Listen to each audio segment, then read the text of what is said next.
Assalamualaikum warahmatullahi wabarakatuh. Waalaikumsalam. Alhamdulillahirabbil alamin wassalatu wassalamu ala asyrafil anbiya'i wal mursalin sayyidina Muhammadin wa ala alihi wa sahbihi ajma'in. Amma ba'd. Puji syukur kehadirat Allah Subhanahu wa taala. Alhamdulillah. Salawat salam kepada baginda Rasulullah berupa singkat. Allahumma shalli wa sallim ala sayyidina Muhammadin wa ala ali sayyidina Muhammadin. Bapak Ibu, orang-orang tua kami, seluruh jamaah Masjid Baitul Shalihin yang kami hormati, serta Ustaz yang sama-sama kita muliakan. Alhamdulillah, kita lanjutkan kembali pengajian pekan kita Rabu malam Kamis ba'da salat Maghrib. Untuk mengambil berkah daripada pengajian kita ini, mari sama-sama kita mulai dengan membacakan Al-Basmalah. Bismillahirrahmanirrahim. Dan berikutnya kami serahkan kepada Ustaz yang bersilakan. Assalamualaikum warahmatullahi wabarakatuh. Alhamdulillahi rabbil alamin. Wassalatu wassalamu ala asrafil anbiya'i wal mursalin Sayyidina wa maulana Muhammad wa ala alihi wa sahbihi ajma'in. Subhanaka la ilma lana illa ma 'allamtana innaka antal alimul hakim. Rabbi shrah li sadri wa yassir li amri wahlul 'uqdatam min lisani yafqahu qawli. Allahumma rzuqna fahman nabiyyin wa hifdzal mursalin wa ilhamal malaikatil muqarrabin waj'alna minal ulama'il amilin ya arhamar rahimin. Amma ba, bapak-bapak, ibu-ibu, hadirin wal hadirat jamaah salat maghrib rahimakumullah. Puji syukur kita kehadirat Allah Subhanahu wa taala atas segala nikmat yang diberikan kepada kita, terutama nikmat keinginan untuk melakukan ibadah kepada Allah Subhanahu wa taala. Nikmat iman, nikmat Islam, inilah nikmat yang paling besar di antara nikmat-nikmat Allah Subhanahu wa taala. Ada yang mengatakan bahwa harta itu adalah nikmat yang paling rendah. Kenapa?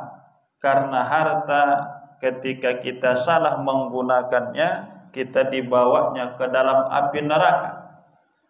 Orang yang tidak memiliki harta tapi memiliki iman, memiliki amal soleh, dia akan dimasukkan ke dalam surga. Oleh karena itu kita senantiasa bersyukur kalau Allah berikan kepada kita keimanan, keinginan untuk beribadah, walaupun mungkin dalam urusan dunia tidak seperti orang-orang di luar sana. Kenapa demikian? Karena iman itulah nikmat yang paling besar, nikmat yang paling agung. Mudah-mudahan ibadah-ibadah kita, baik sholat wajib, sholat sunnah, zikir, doa kita, semua menjadi amal soleh bagi kita. Amin ya rabbal alamin. Salawat dan salam mari sama-sama kita hadiahkan ke ruh junjungan kita Nabi besar Muhammad sallallahu alaihi wasallam. Allahumma shalli wa sallim wa barik alaihi. Semoga kita termasuk di antara umatnya yang senantiasa mengerjakan sunnah-sunnahnya, mengamalkan perintah-perintahnya. Ini di bulan Sya'ban, sebentar lagi masuk bulan Ramadan. Di bulan Ramadan itu banyak ibadah-ibadah yang disunnahkan kepada kita. Termasuklah sholat tarawih, termasuklah sholat witir, tadarus Al-Quran, qiyamul lail, ibadah i'tikaf, memperbanyak sedekah, dan ibadah-ibadah yang lain. Kalau ibadah sunnah ini kita laksanakan dengan ikhlas, mengharap pahala dari Allah, mudah-mudahan kitalah yang akan mendapatkan syafaat baginda Rasul sallallahu alaihi wasallam. Allahumma shalli wa sallim wa barik alaihi. Bapak Ibu kaum muslimin dan muslimat rahimakumullah, pada malam hari ini kita lanjutkan kajian tauhid, membahas tentang al-asmaullahil husna, nama-nama Allah yang baik. Al-Waris, di antara 99 nama Allah itu adalah Al-Warisu, yang mewarisi. Wa ma'nahu alladzi turja'u ilaihil amlaku ba'da fana'il mulak. Maksud dari al-waris bahwa Allah itu tempat dikembalikannya seluruh kepemilikan setelah binasanya para pemilik di dunia. Jadi pada hakikatnya segala sesuatu yang di langit dan di bumi ini adalah milik Allah. Ya, lillahi ma fis samawati wa ma fil ard. Milik Allah apa yang ada di langit, apa yang ada di bumi. Jadi manusia ketika dia mendapatkan benda-benda dunia, harta dunia, itu adalah titipan dari Allah. Harta titipan, anak titipan, pangkat titipan, kesehatan titipan, semua itu dititipkan Allah. Suatu saat akan dicabut Allah, suatu saat akan dikurangi Allah, suatu saat akan kembali kepada Allah. Kalaupun tidak kembali kepada Allah, Allah hanguskan dengan terjadinya hari kiamat. Jadi siapa pewaris, siapa pemilik yang sesungguhnya, itu adalah Allah Subhanahu wa ta'ala. Maka al-waris ini salah satu 99 nama Allah. Apa buktinya? Di dalam surah Al-Hijr ayat 23 Allah Subhanahu wa ta'ala berfirman, wa inna lanahnu nuhyi wa numit wa nahnul warisun. Dan sesungguhnya, sungguh kami yang menghidupkan, kami yang mematikan, dan sungguh kamilah pewaris. Kami yang menghidupkan manusia, kami yang menciptakan langit dan bumi, kami yang menghidupkan segala makhluk, dan kami juga yang mematikannya, kata Allah. Allah yang menghidupkan, Allah yang mengadakan, Allah yang menciptakan, dan Allah juga yang mematikan. Allah juga yang menghanguskan, menghilangkan, mencabutnya. Wa nahnul warisun, dan kamilah yang mewarisi atau yang menguasai itu. Berarti kita ini hanya penguasa sementara saja, pemilik sementara saja. Jangankan di luar tubuh kita, jasad kita, ruh kita ini pun milik Allah Subhanahu wa ta'ala. Ketika dia pergi, ketika dia dipanggil Allah, tidak bisa kita tahan, tidak bisa kita larang, tidak bisa kita cegah, karena Allah pemilik yang sesungguhnya. Dalam surah Al-Anbiya ayat 83, Rabbi la tadarni farda wa anta khairul warisin. Wahai Tuhanku, jangan kau tinggalkan aku sendiri, dan engkaulah sebaik-baik pewaris. Jadi pewaris yang sesungguhnya bukan anak kita, bukan cucu kita, bukan saudara kandung kita. Pewaris yang sesungguhnya dalam artian pemilik adalah Allah Subhanahu wa ta'ala.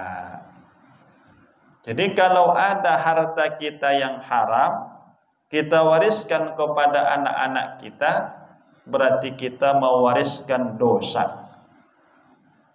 Ada harta kita yang batil, didapatkan dengan cara yang zalim, didapatkan dengan cara yang buruk, yang jahat, tidak halal, berarti kita wariskan sesuatu yang haram kepada anak cucu kita. Mereka kira itu harta kita yang halal, ternyata haram. Mereka makan, mereka usahakan, mereka gunakan, dosanya kita yang menanggung. Mereka tidak tahu, mereka tidak sadar karena tak kita kasih tahu, misalnya. Lalu ketika Allah yang mewarisi itu, ya, dalam artian yang halal tadi, yang haram tadi kita miliki, lalu kita meninggal, pada hari kiamat akan diminta pertanggungjawaban semua yang di bawah kekuasaan kita, semua kepemilikan kita, semua yang menjadi milik kita akan diminta pertanggungjawaban. Dalam hal harta ini Nabi mengatakan dari mana kita dapat dan kemana kita gunakan dan kita belanjakan.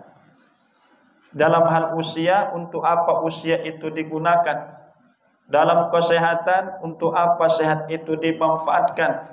Semua ditanya Allah Subhanahu wa ta'ala. Nah, kalau kita yakin bahwa Allah itu al-waris, Allah yang pemilik sesungguhnya, tentu kita dalam kehidupan dunia ini sekedar menjalankan apa yang menjadi perintah kepada kita. Ada harta, alhamdulillah, kita gunakan untuk yang baik. Tak ada pun harta, bersabar, karena mungkin begitulah takdir Allah kepada kita. Jangan terlalu kita kejar, kita buru, kita kejar, akhirnya tidak mau beribadah, tidak sempat beribadah. Orang-orang dahulu sengaja dia mempersiapkan bekal sebelum masuk bulan Ramadan, supaya di bulan Ramadan itu dia tidak pada bekerja. Kenapa? Supaya dia lebih banyak beribadah, supaya dia lebih banyak baca Quran, supaya dia tahan sholat tarawih, sholat witir, sholat tahajud, karena di siang hari dia tidak terlalu capek. Disiapkannya bekalnya sekarang menghadapi Ramadan. Nah, kita di bulan Ramadan, di situ pula makin semangat mencari uang. Kenapa? Persiapan hari raya, beli baju, cat rumah, beli ini, beli itu, akhirnya lupa beribadah kepada Allah Subhanahu wa ta'ala. Udah capek malam. Orang 23 rakaat, dia 2 rakaat aja pulang dia. 2 rakaat di awal Ramadan, 2 rakaat di akhir Ramadan. Mau ditipunya malaikat, mau dikelabuinya malaikat. Dipikirnya malaikat itu tak ada absennya tiap malam. Malaikat itu ada absennya tiap malam. Siapa yang datang malam ini, siapa yang tak datang besok, ada absennya. Absen itu dilaporkan kepada Allah Subhanahu wa ta'ala. Catatan ya, kalau kita absen lah. Nah, kemudian kalau kita yakin Allah itu al-waris, kita berusaha mewariskan kepada anak cucu kita yang baik-baik. Jangan ada yang haram, apalagi yang syubhat. Jangan ada yang didapatkan dengan cara yang zalim. Dan sesungguhnya warisan yang paling berharga adalah nasihat-nasihat, pendidikan, pengajaran yang baik kepada mereka. Pernahkah kita dengarkan bacaan Quran anak kita? Nak, baca dulu Quran. Mau ayah dengar bacaan Quran ini, bagus atau tidak? Udah baca dulu Quran, nak. Mau ibu dengar bacaan Quran? Kau udah usia 20 tahun sudah kuliah, coba dengar dulu. Kau sekolah-sekolah tapi tak pernah ayah dengar bacaan Quran. Nah, pernahkah itu kita buat? Karena itu yang menjadi pewaris kita. Coba dulu berwudu, coba dulu sholat, baca sholatnya zahar. Walaupun dalam sholat asar baca zahar dulu. Ayah dengar dulu bacaan iftitah, bacaan fatihah, bacaan tahiyat. Dites, dicoba. Itu yang warisan yang paling bagus. Kalau harta, orang kafir pun mewariskan harta. Kalau rumah, orang kafir pun mewariskan rumah kepada anak-anaknya. Kalau kebun, usaha, bisnis, orang kafir pun meninggalkan itu untuk anak cucu mereka. Lalu apa beda kita dengan mereka? Kita bedakan dengan amal ibadah, pendidikan, ajaran-ajaran Al-Quran, dan sebagainya. Dengan demikian mudah-mudahan apa yang kita tinggalkan itu menjadi warisan yang membawa kita ke dalam surga Allah Subhanahu wa ta'ala. Kemudian nama Allah yang berikutnya adalah Al-Waliyu, ya, Al-Wali. Wa ma'nahu al-muhibbu awliya'ahu. Maksud dari Al-Wali bahwa Allah itu mencintai wali-walinya. Wali maksudnya orang yang dekat dan patuh kepada Allah. Waliullah, wali Allah, berarti ini orang-orang yang dekat kepada Allah, orang yang senantiasa berzikir, senantiasa mengingat Allah, tak pernah dia meninggalkan kewajiban-kewajibannya, dia jauhi yang haram dan yang makruh serta syubhat. Ini wali-wali Allah. Tapi kalau orang yang jauh dari Allah, tidak sholat, tidak puasa, melakukan yang haram, makan minum yang haram, ini wali juga, tapi wali setan namanya. Nah, jadi wali ini ada dua, waliur rahman, wali Allah, ada walius syaitan, wali setan. Tinggal kita pilih, kita mau wali apa. Wali maksudnya di sini orang yang istiqomah, ya. Dia betul-betul menjalankan perintah Allah tadi, semata-mata lillahi ta'ala, mengharap ridha dan rahmat Allah, mengharap kasih sayang ampunan Allah, dia ingin mendapat ridha Allah. Itu wali Allah itu. Wali bisa karomahnya nampak, bisa juga karomahnya tidak nampak. Ada wali yang bisa jalan di atas air tak tenggelam, tak basah. Jalan di atas udara tak jatuh. Bisa saja itu wali Allah. Tapi ada juga wali-wali Allah ini tidak nampak keramatnya secara kasat mata. Tapi kewaliannya itu muncul ketika dia sudah meninggal dunia. Kenapalah orang setiap tahun ribuan orang datang ke Besilam Langkat sana. Dari Indonesia, dari Malaysia, dari Brunei, dari Thailand berdatangan ke sana memperingati haul Tuan Guru Abdul Wahab Rokat. Haulnya tiap tahun diadakan, ramai orang, padat, tak bisa orang lewat, ribuan orang di situ. Kenapa begitu? Karena Allah buat rasa cinta kepada hati-hati manusia.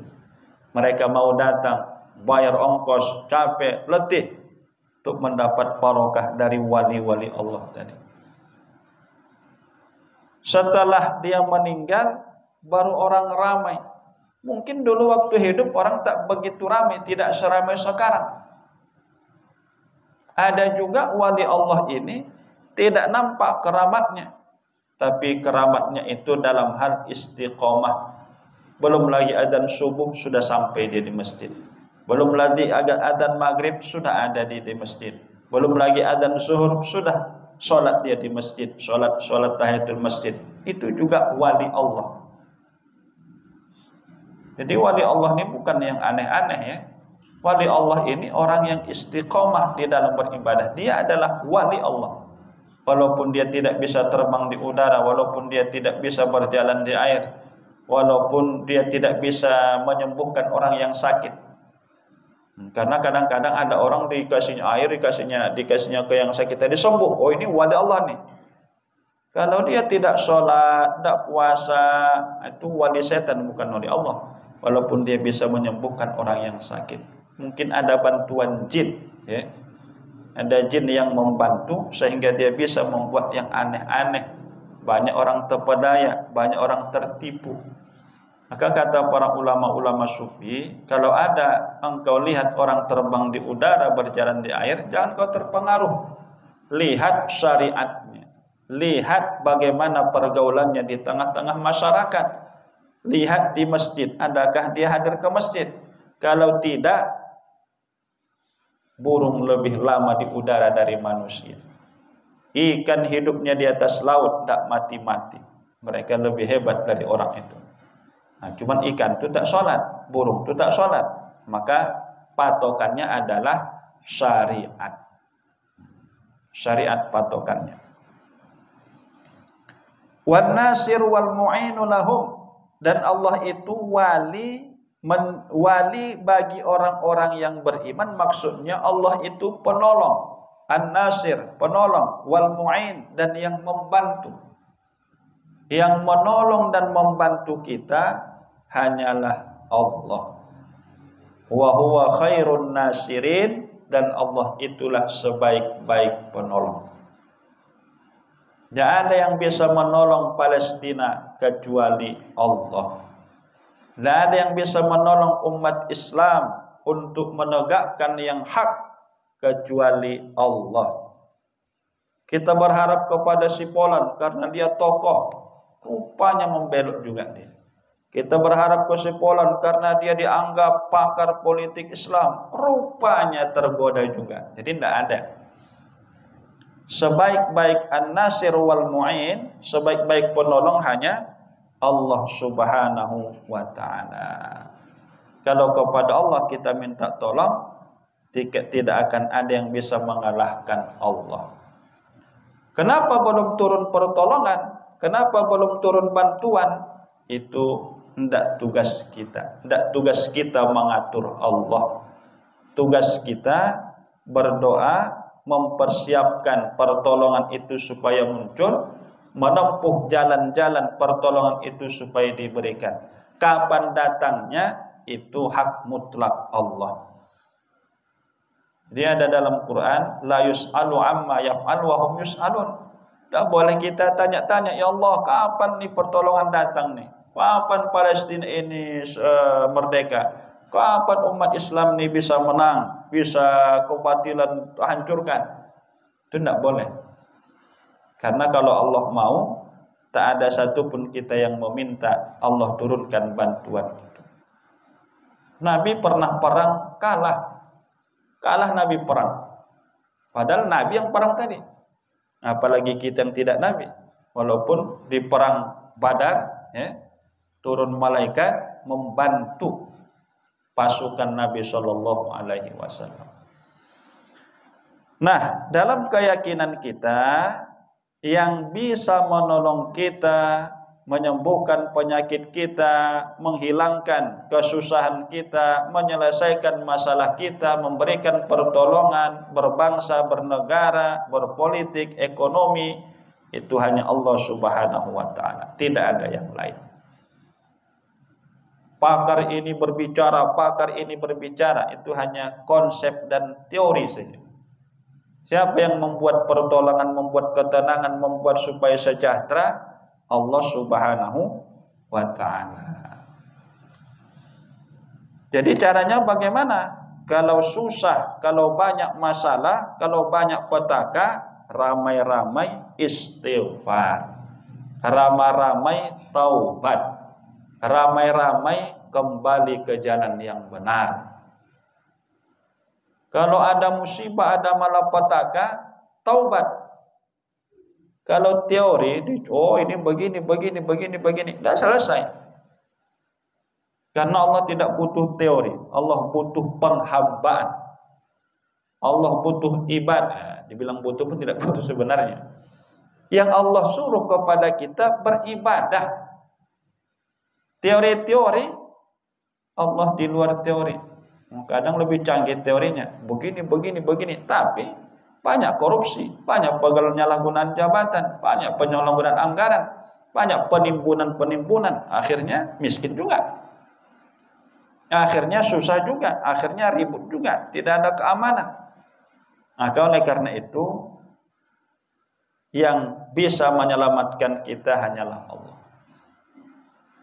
Usaha tetap kita kerjakan, usaha tetap kita lakukan. Tapi dalam keyakinan kita, iyyaka na'budu wa iyyaka nasta'in, hanya kepadamu kami menyembah dan hanya kepadamu ya Allah kami minta tolong. Wal qaribu minhum, Allah itu wali bagi orang yang beriman, maksudnya Allah itu dekat kepada kita, dekat kepada orang-orang yang beriman. Orang meninggalkan kita, orang menjauhi kita, rumah orang jauh, tapi Allah senantiasa bersama kita. Allah senantiasa melihat kita. Ketika kita di dalam kubur, ditinggalkan orang pulang ke rumah, tidur masing-masing. Siapa teman kita dalam kubur? Amal ibadah kita. Rahmat Allah Subhanahu wa ta'ala. Ampunan Allah Subhanahu wa ta'ala. Allah dekat, ini bukan dekat fisik ya. Bukan dekat kita seperti dekat kepada kawan kita, enggak. Ini maksudnya rahmat Allah, kasih sayang Allah, pertolongan Allah, itu maksudnya. Wal qaimu bi umurihim, Allah yang mengatur urusan-urusan mereka. Kalau kita merasa mampu mengurus diri kita, Allah biarkan kita mengurusnya sendiri. Kalau kita ada usaha, ada bisnis, lalu kita merasa mampu mengendalikannya, mampu memajukannya, mampu membuatnya lebih besar, kita sendiri kita rasa mampu, itu Allah biarkan dia mengurusnya, dan Allah tolong dia. Maka sekalipun kita merasa bisa, sekalipun kita merasa mampu, ada ilmu kita di situ, tetap kita berdoa meminta pertolongan Allah Subhanahu wa taala, supaya kita tidak takabur, supaya tidak sombong. Walaupun kita punya pengalaman 40 tahun kita mengerjakan itu, kita punya pengalaman, tapi tetap kita, ya Allah, Engkaulah yang bisa membuat ini berhasil, Engkaulah yang bisa membuat ini sukses, Engkaulah yang bisa membuat ini berjalan dengan baik. Itu berarti hamba yang betul-betul berkeyakinan Allah itu al-wali. Wal mutawalli amrahum wal mudhillu a'da'ahu fid dunya wal akhirah. Allah yang mengatur urusan umat Islam dan Allah yang menghinakan musuh-musuhnya di dunia dan di hari akhirat. Kita tidak mungkin bisa mengalahkan setan, iblis, dan bala tentara. Kenapa? Karena kita tidak bisa melihat mereka, mereka melihat kita. Kita kadang lupa bahwa ada setan yang akan menggoda dan menjerumuskan kita. Tapi setan itu tidak pernah lupa di mana selipnya supaya kita lupa kepada Allah, di mana celahnya supaya kita tidak berzikir kepada Allah. Kita malam tidur istirahat, lupa kita semuanya. Setan, iblis tadi tidak pernah tidur pagi, siang, dan malam. Dia berpikir bagaimana cara menjerumuskan dia ini, bagaimana cara supaya dia ingkar kepada Tuhannya, supaya dia kufur nikmat, supaya dia tak bersabar, supaya dia bangga, supaya itulah kerjanya. Tidak mungkin bisa kita lawan musuh kita iblis setan tadi kecuali dengan pertolongan Allah. A'udzu billahi minasyaitonir rajim. Ya Allah, aku berlindung kepadamu dari godaan setan yang terkutuk. Kalau kita sendiri tidak akan bisa kita lawan. Kadang-kadang jangankan setan, keinginan pribadi kita, hawa nafsu kita, kadang pun tak bisa kita tahan, tak bisa kita lawan. Makanya terjerumus, makanya dia khilaf, dia salah. Kenapa? Tak tertahan. Ada uang, ada makanan, dia sangat lapar sekali, bukan punya dia, lalu dia makan, dia ambil uang tadi. Itu berarti dia tidak bisa melawan hawa nafsunya. Dalam surah Al-Baqarah ayat 257, Allah Subhanahu wa taala menyatakan, Allahu waliyul ladzina amanu yukhrijuhum minaz zulumati ilan nur. Allah adalah wali orang-orang yang beriman. Maksud wali di sini Allah yang menolong, mengatur, yang mengurusi, yang melindungi, yang memenuhi kebutuhan orang-orang yang beriman. Allah keluarkan mereka, orang-orang yang beriman tadi, minaz zulumat, dari kegelapan, ilan nur, menuju keterangan. Kegelapan kufur, kegelapan maksiat, menuju keterangan atau cahaya iman dan cahaya ibadah. Berarti bisa kita ambil kesimpulan dari ayat ini, orang yang beribadah dia berada dalam cahaya yang terang. Orang yang bermaksiat dia berada dalam kegelapan. Kadang-kadang mukanya pun gelap nampak. Ketika dia mati, yang tak pernah sholat nih, yang haram-haram nih, gelap mukanya. Takut orang melihat ketika dia mati.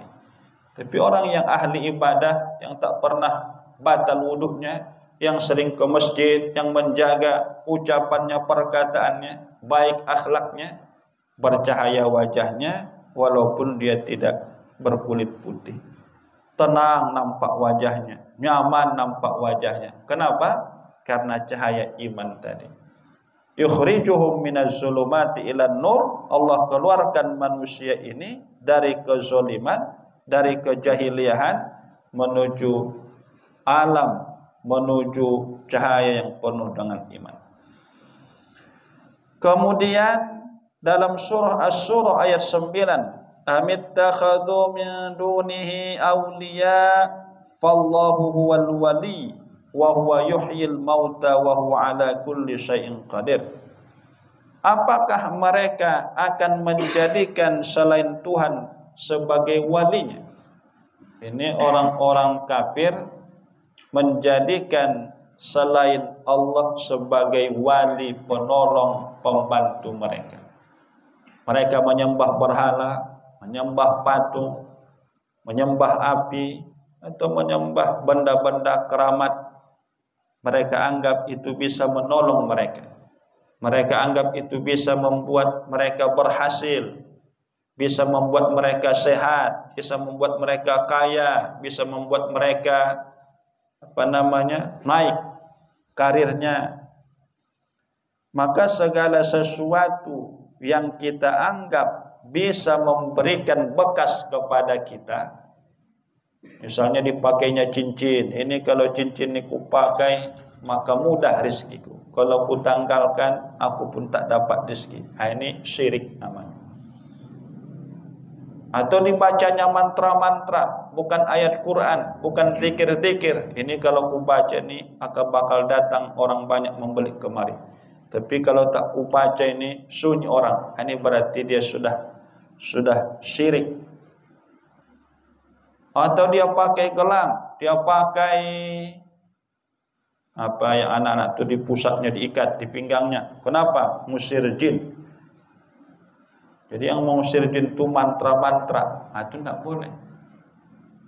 Tidak boleh kita menggunakan media apa saja dalam rangka untuk menolak bala.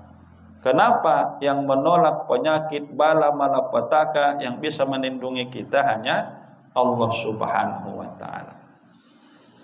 Fallahu huwal waliyu. Maka sesungguhnya Allah itulah yang al-wali, yang bisa memberikan pertolongan, yang bisa menahan mudarat, yang bisa memberikan apa yang kita inginkan. Wa huwa yuhyil mauta, dan Allah itu menghidupkan yang mati. Karena kalau ada orang bisa menghidupkan yang mati, itu hebat itu. Kalau disembuhkannya penyakit, banyak orang bisa menyembuhkan penyakit. Tapi kalau ada yang mati lalu dihidupkannya, mungkin orang akan datang ke situ minta ayahnya dihidupkan lagi. Dan itulah kemampuan Dajjal. Dajjal di akhir zaman salah satu kehebatannya dia bisa menghidupkan yang mati, sehingga orang percaya bahwa dia itu adalah Tuhan. Tapi sampai sekarang belum ada kita tahu dokter atau medis atau rumah sakit yang bisa menghidupkan yang mati. Yang paling banyak tuh bisa mematikan yang hidup. Itu gampang. Kasih dia racun sedikit, mati dia. Maka dalam ayat ini, karena Allah itu wali, wa huwa yuhyil mauta, dialah Allah yang bisa menghidupkan yang mati. Kapan ini? Nanti ketika hari berbangkit.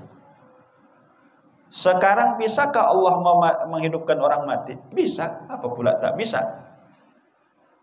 Tapi tidak semua kemampuan Allah itu dikehendakinya sekarang. Ya Allah, kalau kau memang mampu menghidupkan ayahku, hidupkan sekarang. Tidak boleh begitu. Kalau begitu kita yang Tuhan itu, kita atur dia. Bisakah Allah hidupkan orang yang ayah kita sekarang? Bisa. Tapi kenapa tak dihidupkannya? Dia tidak iradah, tidak berkehendak. Dulu pernah Nabi Ibrahim, dia bukan tidak percaya Allah itu bisa menghidupkan yang mati, tapi supaya lebih kuat keyakinannya. Lalu Allah firmankan, wahai Ibrahim, ambillah burung, potong-potong burung tadi, potong-potong cincang. Sebagian kau buat di sana, kau buat di sini, buat 4 tempat. baru kau panggil burung tadi. Rupanya hidup lagi. Burung yang sudah dicincang-cincang tadi, dipisah-pisah tadi, hidup. Allah hidupkan. Wa huwa yuhyil mauta. Dialah yang menghidupkan yang mati. Kapan baru dihidupkannya orang yang mati dari bangsa manusia ini? Nanti ketika hari kiamat di padang mahsyar, semua manusia bangkit dari kubur masing-masing.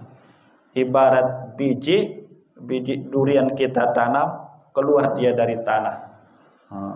Semua keluar dari tanah, dari kubur masing-masing. Yuhyil mauta. Wa huwa ala kulli syai'in qadir. Dan dia Allah itu Maha kuasa atas segala sesuatu. Jadi kalau begitu, kalau ingin kita mencari wali, jadikan Allah itu sebagai wali, penolong, pembantu yang bisa mengurusi urusan kita. Adapun orang-orang yang di dunia ini itu hanya sekadar syariat saja dia membantu kita. Zahir saja dia membantu kita, menolong kita. Pada hakikatnya yang membantu menolong kita adalah Allah Subhanahu wa taala.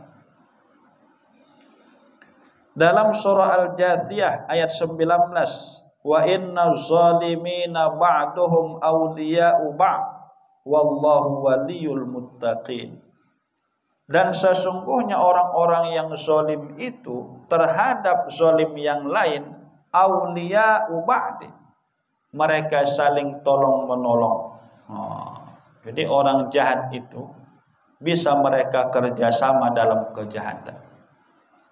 Kelompok A jahat, kelompok B jahat, kelompok C jahat, bisa mereka berkoalisi dalam kejahatan, gabung mereka. Nanti ketika sudah menang, baru mereka mencari bagian masing-masing. Itu dalam Quran ada. Wa innal zalimina ba'duhum awliya'u ba'din. Orang zalim itu bisa juga mereka kerjasama dalam kezaliman. Ibarat pencuri 5 orang. Satu tukang jaga, satu tukang intai, satu, kan mereka kerjasama berarti. Makanya doa kita, Allahumma ahlikiz zalimina bizzalimin. Ya Allah, hancurkan, musnahkan orang yang zalim itu dengan zalim yang lain juga. Wa akhrijna min bainihim salimin, dan selamatkan kami bisa keluar dari kezaliman mereka. Kadang yang benar ini tidak berani dia, tidak ada kekuatan, tidak ada nyali, tidak ada keberanian, sehingga yang zalim ini berkuasa, yang jahat ini berkuasa. Palestina berapa puluh tahun tidak merdeka, tidak bebas, bom matian orang, sampai sekarang pun perang. Negara-negara Arab tidak mau membantu, orang Islam tidak mau membantu. Jadi apa yang kita bisa? Allahumma ahlikiz zalimina bizzalimin. Ya Allah, hancurkan orang zalim ini dengan orang zalim yang lain. Jadi orang zalim ini kuat, tapi ada yang lebih kuat dari yang zalim tadi. Zalim juga, mereka yang perang. Akhirnya mereka perang, mereka bermusuhan, hancur mereka. Barulah umat Islam bisa menampakkan kekuatannya. Tapi itu udah jalan terakhir lah itu kan. Wallahu waliyul muttaqin, dan Allah itu wali, penolong yang mengurusi orang-orang yang bertakwa. Nah, cuman kalau betul-betul umat Islam dalam bernegara itu bertakwa, ya, bukan pribadi-pribadi. Kalau pribadi-pribadi insya Allah banyak orang bertakwa. Tapi ini bertakwa dalam hal sosial kemasyarakatan. Misalnya satu lingkungan, semua orang dalam lingkungan itu bertakwa. Satu kelurahan, semua dalam kelurahan itu bertakwa. Satu kabupaten, semua orang kabupaten itu bertakwa. Kalau itu terjadi, maka Allah akan turunkan berkah dari langit. Allah keluarkan berkah dari bumi. Tapi kalau pribadi-pribadi, tidak ada. Walau anna ahlal qura amanu wattaqau. Kalau seandainya penduduk satu negeri, jadi satu negeri, satu daerah, Walau anna ahlal qura amanu wattaqau la fatahna 'alaihim barakatim minas sama'i wal ardh. Kalau seandainya penduduk satu kampung beriman dan bertakwa, akan kami bukakan bagi mereka barokah dari langit dan bumi. Tapi karena perorangan, akhirnya berkah itu tak datang. Makanya perlu tadi taubat taubat nasional ya, atau istighfar nasional. Betul-betul taubat, istighfar, hukum-hukum Allah dijalankan, kezaliman dihancurkan, keadilan ditegakkan, yang salah dihukum, yang benar ditolong. Jangan dibalik-balik. Yang salah dibilang benar, yang benar dibilang salah. Nah, inilah. Susahlah kita umat Islam, susahlah manusia ini. Al-waliyu, harus kita jadikan Allah sebagai penolong kita, baik di dunia apalagi nanti di hari akhirat. Kalau di dunia okelah, bisalah kita minta tolong, Pak bantu ini Pak. Secara zahir dibantunya kita. Tapi kalau di akhirat kita minta tolong sama siapa? Anak kita, dia pun sibuk mengurusi dirinya. Suami kita, dia pun bersiap menghadap Allah. Istri kita, dia pun mempertanggungjawabkan amalnya. Semua orang pada hari kiamat sibuk mengurusi dirinya sendiri. Sampai anak tidak mau kenal dengan orang tuanya, orang tua pun tak mengenal anaknya. Persiapan menghadapi pengadilan Allah Subhanahu wa ta'ala. Berarti satu-satunya yang bisa menolong kita adalah Allah Al-Wali, yang maha penolong, yang maha membantu. Kemudian nama-nama Allah berikutnya adalah Al-Hafiz. Ini juga sudah ada yang dahulu kalau tidak salah. Wa ma'nahu alladhi yahfadul kauna minal khalali. Allah itu menjaga, memelihara alam semesta ini dari kehancuran dan kebinasaan. Jadi yang membuat matahari beredar, bulan, bintang, terbit dari timur, tenggelam dari barat, yang mengatur angin, yang mengatur hujan, yang mengatur udara panas, dingin, sedang, itu adalah Allah Subhanahu wa ta'ala. Yang terjadi di langit dan di bumi, di udara, di darat, semua itu Allah yang yahfadul kaun, yang mengatur dan menjaganya. Maka tidak boleh kita caci hujan, tidak boleh kita caci angin, tidak boleh kita caci udara, panas sekali di sini. Seolah-olah dia tidak menerima ketentuan Allah tadi. Tidak boleh. Allah yang menjadikan itu. Wa yahfadhu a'malal ibadah, dan Allah yang menjaga, memelihara amal-amal hamba. Mungkin kita lupa apa saja ibadah yang kita lakukan selama kita hidup. Berapa juz yang kita baca Quran, berapa ayat, berapa huruf, berapa harta yang sudah kita sedekahkan, kita wakafkan, tak terhitung kita. Berapa langkah kita ke masjid, berapa langkah kita ke majelis ta'lim, berapa kali kita berzikir la ilaha illallah selama kita hidup, tak tahu kita. Siapa yang menjaga amal kita? Allah Subhanahu wa ta'ala. Jadi kita ini, saking kita lemahnya, mengurus diri kita pun tak bisa kita. Mengurusi kita saja, tak sanggup kita. Memenuhi kebutuhan kita saja, tak bisa. Kita berharap kepada Allah. Jadi kalau kita saja tak bisa kita penuhi kebutuhan kita, apalagi selain kita.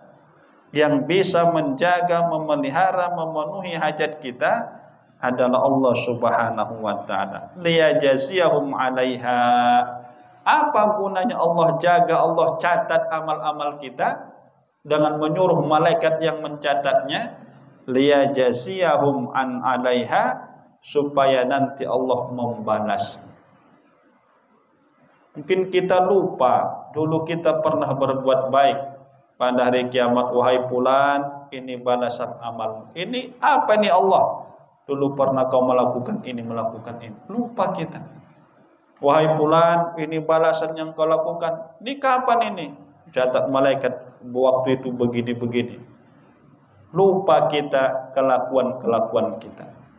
Pada waktu itu kita mengatakan, ya Allah, kalau ku tahu balasannya seperti ini, dulu akan ku perbanyak amalan ini. Dulu akan ku tambah nominalnya. Kalau tahu. Tapi waktu di dunia tak tahu dia, makanya si kita aja dikasihnya. Kalau ku tahu begini fadilah baca Quran, ya Allah, sepanjang malam aku baca Quran dulu di dunia. Penyesalan tidak ada lagi artinya. Karena Allah yang menjaga amal kita, maka tak usah kita ragu melakukan ibadah walaupun tak dilihat orang. Jangan kita ragu melakukan kebaikan walaupun tidak dicatat orang. Karena ada malaikat yang mencatat, ada Allah yang menjaga. Lebih bagus kita melakukan ibadah sembunyi-sembunyi tak tahu orang, supaya terjaga hati kita dari riya. Kecuali ibadah-ibadah yang wajib, ya harus nampaklah ke masjid berjamaah. Jangan pula dia berjamaah di rumah. Kenapa bapak tak ke masjid? Takut riya. Itu tidak betul, tidak pada tempatnya. Kenapa bapak tidak haji ke Mekah? Kenapa bapak haji ke asrama haji aja? Takut riya, sana orang ramai. Itu tidak betul. Jadi ada riya, ada yang harus kita tunjukkan, tapi ada yang harus kita sembunyikan. Baik, mungkin inilah kajian kita pada malam hari ini. Mungkin ada pertanyaan pada Bapak Ibu, kami persilakan.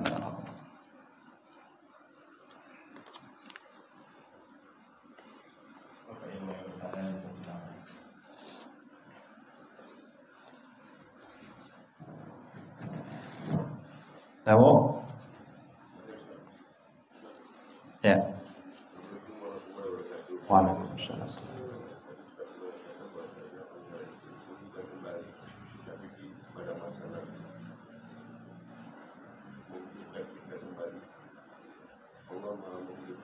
Iya, iya.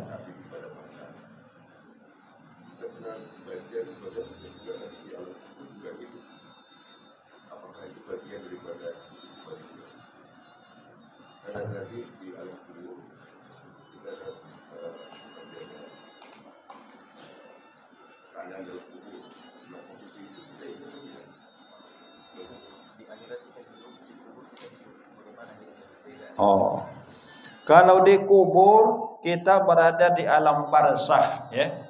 Di alam barzakh, ruh kita dikembalikan Allah ke jasad kita, tapi bukan jasad yang ini. Dibuat Allah jasad yang lain persis seperti jasad di dunia ini, itulah yang dimasuki ruh. Sehingga kita bisa mendengar, bisa kita merasakan, bisa kita melihat, tapi di alam barzakh. Kalau di orang baik, dilihatlah kenikmatan-kenikmatan, senang dia dalam kubur itu, seperti istana kuburan. Kalau di orang jahat, gelap, banyak cobaan siksaan di situ, dia dipukul dan sebagainya. Itu di situ. Nanti ketika hari kiamat, baru Allah bangkitkan kita dari kubur tadi. Badan kita yang dalam alam barzakh tadi, itulah bangkit dari kubur masing-masing. Ada yang bangkitnya dengan tersenyum, ada yang seperti bangun tidur, ada yang ketakutan, macam-macam. Jadi ada dihidupkan di alam kubur, hidup dia di alam kubur, alam barzakh tadi, baru nanti dia dibangkitkan dari kubur tadi, dikeluarkanlah dari kubur masing-masing. Nah, itu dia, Pak. Di alam kubur kita hidup kembali. Hah? Iya, di dalam kubur dia hidup, nanti di padang mahsyar dia dihidupkan kembali, beda alam. Ada saya baca di dalam kubur mungkin ada orang baik seperti tidur. Artinya orang yang banyak berbuat jahat mati kena siksa. Apakah ini bagian dari kehidupan atau ayam ini? Enggak lah, bagian dari kehidupan, tapi kehidupan di alam barzakh. Orang yang baik dia tetap hidup, cuma hidup dalam kenikmatan. Orang yang jahat hidup dalam penyiksaan. Sehingga dia ingin, ya Allah, kalau begini siksa kubur ini cepatlah hari kiamat. Pikirnya hari kiamat itu enak, rupanya hari kiamat itu ada siksa neraka yang lebih pedih lagi. Jadi orang yang dikubur tidak ada yang tidur ya. Semua hidup di kubur masing-masing. Ada yang hidup penuh dengan kebahagiaan, raudhah min riyadil jannah, seperti taman surga. Ada yang hidup seperti hafratan min hufarin niran, seperti dia berada di lembah api neraka. Walaupun itu belum surga yang sesungguhnya, bukan neraka yang sesungguhnya. Nanti di akhirat dihidupkan lagi di alam yang berbeda. Sama seperti kita di alam rahim hidup, di alam dunia hidup, di alam kubur hidup. Nanti di akhirat hidup lagi. Hidup di akhirat itulah yang masuk surga, masuk neraka selama-lamanya. Iya. Kita hidup di alam dunia. Untuk masuk alam kubur kita harus meninggal. Iya. Tadi Ustaz bilang di alam kubur hidup. Iya. Berarti itu nanti alam barzah, apakah kita dimatikan kembali atau terus di dalam alam kubur kita hidup sampai alam barzah? Kita mati lagi. Makanya nanti di hari kita setelah kiamat terjadi, semua manusia mati, semua makhluk mati. Lalu ditanya Allah, Jibril, Israel, siapa lagi yang hidup? Tak ada lagi yang hidup ya Allah, kecuali aku dan engkau saja. Jadi semua mati, semua hancur binasa. Yang di dalam kubur, di alam dunia semua. Tadi masuk di alam kubur. Yang tadi misalnya kalau kiamat tadi kan kita kan artinya mati di alam dunia. Selesai dalam dunia, pas kiamat kita masuk ke alam barzah. Iya. Hidup baru kembali. Nah sekarang yang kayak orang tua kita itu meninggal nih, masuk ke alam kubur. Iya. Di alam kubur ini Mereka hidup. Iya. Hidup berarti baru nanti di Kiamat mati lagi. matikan lagi, baru nanti dihidupkan kembali. Iya. Makanya Nanti ada 3 kali kita, 3 kali tadi, 3 kali dalam dunia. dari alam arwah, alam rahim, alam dunia. Kita bilang kita nanti dimatikan di alam dunia dan akan dihidupkan di alam barzah. Iya. Berarti di alam kubur dilewatkan. Alam kubur. Jadi Ustaz lagi kita akan dihidupkan di alam barzah. Alam kubur, alam barzah itu sama. Ya. Alam kubur, alam barzah itu sama. Di pada masa nanti. Ya setelah kiamat berarti kan sudah habislah dunia ini. Tidak lagi ada alam barzah, alam kubur, masuklah alam akhirat. Jadi yang di alam dunia ini meninggal dia masuk ke alam Kubur atau alam barzah? Enggak, ini sekarang kalau udah kiamat kan dia masuk ke alam barzah. Kalau udah kiamat mana lagi ada alam barzah, Pak? Kita langsung hari kiamat lah. Di padang mahsyar nanti. Hari padang mahsyar itu dalam akhirat. Ya, alam akhirat. Nah, yang meninggal ini kan masuk alam kubur. Iya. Sebelum kiamat. Iya. Menunggu kiamat ini apa kita dihidupkan kembali di alam kubur? Itu tadi pertanyaannya. Iya, dihidupkan. Bukan. Ah.